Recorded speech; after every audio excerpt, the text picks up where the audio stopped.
In this video, I'm going to talk about the worst mistakes that you can do with your money. And specifically, I'm going to list 9 common mistakes that I see people making all the time. Hi, my name is Adrian, and this is my channel, Always Talk Money, where we talk money, personal finance, business, and a little bit of life advice if I have time. But with that being said, the intro out of the way, please like and subscribe, but let's get into the video. The first common mistake I see people making all the time, and that's happening to my generation right now, which is the millennials, and we're coming into our 30s, some of us are 40, and we're buying our first house. But the mistake is we are buying more house than we can afford. Listen, I know you're excited. I know home ownership is a rite of passage. It can be used as a forced savings account to build your nest egg and your net worth going into the future in your 50s and 60s and so on and so forth.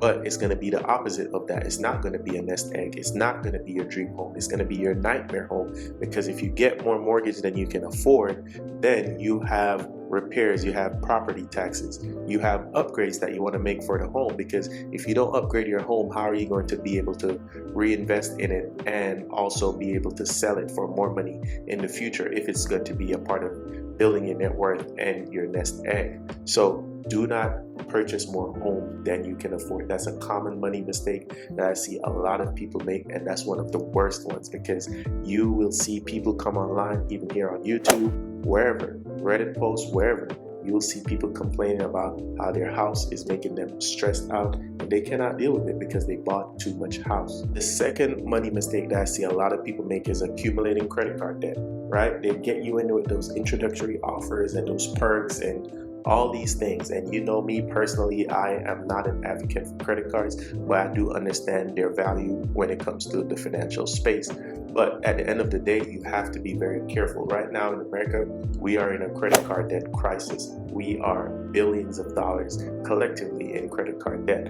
And so if people are supposedly paying off their credit cards at the end of the month, like they said they are, then why are we in credit card debt crisis? Do not make this money mistake. It's a common mistake that the average American sadly has fallen into, and it's hard to get out with battling inflation, with battling stagnant wages. It's hard to get out of that when the average American has thousands of dollars in credit card debt. So that's the second common money mistake that I see a lot of people make, and I want you to avoid that mistake. The third money mistake that I see a lot of people make, and that leads to why you get in credit card debt in the first place, is not having an emergency fund. Listen, it doesn't have to be 6 to 12 months like a lot of experts recommend, but you have to have something. You have to have something to fall back on just in case something bad happens, because you know Murphy's Law is real, right? And so when you're out there living your life and you're having a good week, a good month, a good year, just understand that disaster and bad luck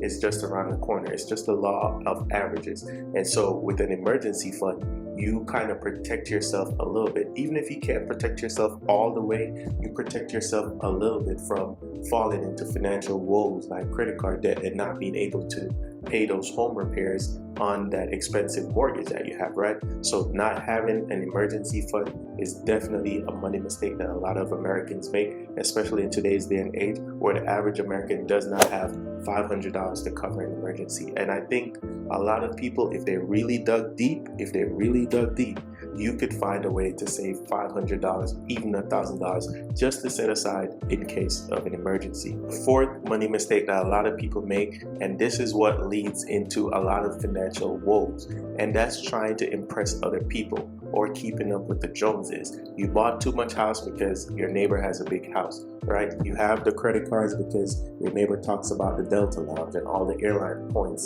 that they have, and now you try to do it and you are in credit card debt, right? So you have to not pay attention to what people are doing. Run your own race. Stay in your own lane. Everyone's personal finance situation is different, and so you might see someone living a certain type of way and you might want to live that way, but trust me, it's better to stay in your own lane and recognize that trying to impress other people is going to lead to financial woes for you. And it doesn't help that we are on social media, YouTube, Twitter, Facebook, Instagram, you name it. There's a lot of comparisons going on, and you know what they say, comparison is a thief of joy. And I'm not above that, right? I compare myself a lot, but I'm competitive, but I also understand that that can be a detriment in a financial situation. So I don't compare myself in terms of finances, but if you try to do that specifically, you're going to find yourself in financial woes, trying to make purchases and living above your means, basically wanting to fit in with the in crowd. Run your own race. It's called personal finance for a reason. Guys, if this video is giving you value so far, please leave a like for the YouTube algorithm. And if you've made it this far in the video, please subscribe. Continue to be a part of the family. Fifth money mistake that I see a lot of people make, and it's a very, very common mistake, is just simply not using a budget. I know you have heard me repeat this in video after video after video, but I do it because it's very, very important. Budgeting is the bedrock of your personal finance journey. You have to know what's coming in, you have to know what's going out, you have to know the places where you're extending yourself, you have to know the places where you can afford to have a little fun, have a vacation, and you also have to budget in that emergency fund. You see how that all ties together? Personal finance is a multi-layered system. One does not work without the other. So you can think that you can spend money and not budget and think that you're going to have a healthy personal finance diet. No, it's not going to work like that. A budget is extremely important, right? A budget is extremely important. Sixth common mistake that I see a lot of people make is investing in things that you don't understand. I know investing is one of the things that I teach, one of the things that I impress upon people and try to get them to do, but also I don't want you to invest in something you don't understand.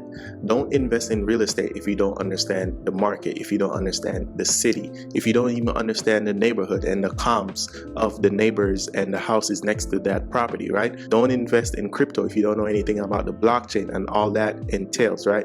Don't invest in NFTs. Don't invest into your uncle's, partner's, third cousin's revolutionary restaurant idea that you have no idea about, right? You do and should not invest in things you do not understand. And me personally, as someone who's a personal finance nerd, I love all things money, all of it, right? I still don't understand every single thing, and I don't put money in things that I don't understand. And I see a lot of people doing that, right? I see a lot of people over the last few years in crypto, in NFTs, in all these multi-level marketing scams. That's how people get scammed. When you put money in things you don't understand, you have this strange person coming to you telling you they can give you 150% return, 10,000% return. They can take your investment to the moon, and so on and so forth. Stick to the basics, stick to the principles, stick to the things that you understand. Do not invest in something that you do not understand. That's a common money mistake I see a lot of people make, and you can lose a lot of money doing that. And I do not want that for you guys, so please do not do that. Seventh money mistake, and I think this is an interesting one, but I thought I had to put this in the script, right? And a lot of people are in relationships, right? But they're not married because we are in a more progressive society and people are family building without marriage. And that's fine. Do what you want. But to me, a big money mistake is having combined joint bank accounts, signing combined legal documents and paperwork, car loans, buying homes together, joint bank accounts. Do not combine your money with someone that you are not legally married to. Right? Marriage is not just about a religious thing. It's a business decision. Marriage is a business decision. And so when you marry someone, that's essentially your business partner, for better or for worse. And you should not legally sign any document, especially financially, with someone who is not your marriage partner in the legal eyes of the law. Eighth of the 9 common money mistakes that I see people make is keeping your money in cash. We all know inflation, right? You understand how inflation works. As time goes on, things get more expensive. And so if you keep your money in cash, it's losing value day by day, year by year. You have to invest in things that you understand, but you have to invest, or at least, put it into a high yield savings account or a bank account with good interest rates. But the thing you should not do is keep a bulk of money in cash. Put it in real estate. Just make sure you understand it, right? But do not keep your money in cash. That's a common money mistake that I see a lot of people make, thinking you can put it in a Nike shoebox or put it under the mattress or just bury it in the yard in your lucky tree or whatever. Do not keep your money in cash. That's a money mistake, because you need your money out there working for you. You need your money making more money for you so that one day you don't have to work for your money. And now for the final money mistake, number 9, and this is kind of off the wall. I think it's a money mistake, but you guys can let me know in the comments below whether I'm off base or not, and that's buying that extended warranty. I think personally that's a money mistake that you should not be making, because that's how these car companies, extended warranty companies, that's how they really make a lot of money off of you, right? They want to be in your pockets. They want to sign you up for longer and longer loan term deals, longer and longer warranty deals. The fact of the matter is, in today's society, a lot of things are kind of very reliable. Cars are very reliable, electronics are very reliable. And so when you get extended warranty on things that are not going to break, that are reliable, you're essentially throwing money away. That's a money mistake. Don't get the extended warranty. Skip out on it. Don't let that salesperson make you feel guilty. You're going to be okay, right? You're going to be okay. That's the end of the video, guys. Let me know what you think. Give a like, subscribe, and all that good stuff. Links down below. Free weekly newsletter that comes out every single Friday, as well as other resources linked in the description down below. But that is it from me, guys. You guys have a great, wonderful rest of your day.